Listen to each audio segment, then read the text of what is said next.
Kings and Assassins is an impressive game of subterfuge, bluff, and royal murder. Our parent site Pocket Gamer really liked it when they reviewed it, and seeing as we put so much time into the game, it seemed only right to share some of what we've learned.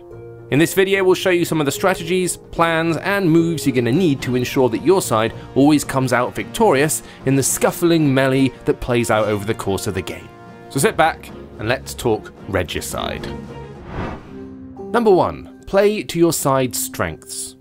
The asymmetric nature of the game means you're going to have to learn how to play as two different factions. The King and the Knights are strong, capable of pushing citizens and assassins out of the way, and moving as a single, difficult to attack unit. On the flip side of that, the strength of the assassins comes from the fact that they're hidden. This gives you plenty of chances to bluff your enemy into wasting their energy on citizens rather than the killers hidden in their midst.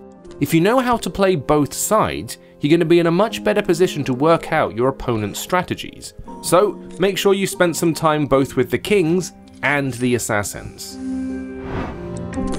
Number 2. Be adaptable. There are multiple different ways to win a game of kings and assassins, and sometimes you're going to have to choose between them on the fly. Plans go wrong, so having a backup is going to be super important. The king wins if he gets to his castle within the turn limit, but he'll also win if his knights capture or kill all 3 of the assassins. The assassins win if they manage to kill the king, but they'll also score a victory if the king isn't safely home by the end of the game. Always be ready to try the second option if your first course of action hasn't come off how you'd hoped. Lost 2 assassins trying to kill the king? Then keep the third safe and your royalty away from the gates, and you can still snatch victory from the jaws of defeat. Number 3. Don't waste your manacles. It's super tempting to manacle anyone who comes within breathing distance of the king. But that's just what the other player wants you to do. This is a game of bluff, double bluff, and sometimes even triple bluff. Like poker, but with swords and knives instead of cards.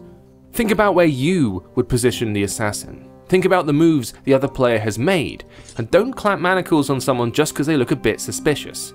Everyone is suspicious, that's kind of the point.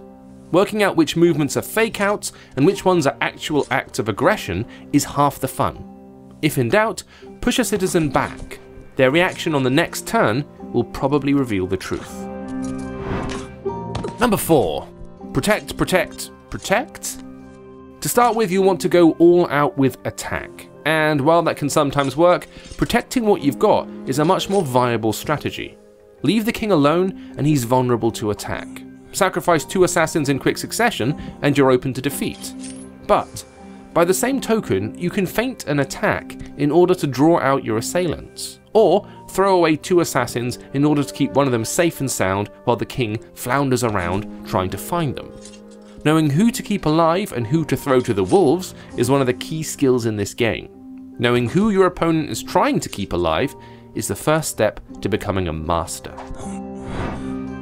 And number 5, look ahead. As well as poker, you can also think of kings and assassins like a slightly strange game of chess. If you're only countering immediate threats, then you're missing the overall plan that your opponent is trying to put in place.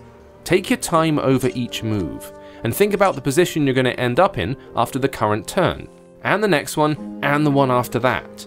Consider the permutations of your enemy's moves as well. While the game is mechanically simple, it's in the psychology where things really spark to life. Thinking ahead and outwitting your opponent's potential future strategies is the skill you need to hone if you want to emerge the winner.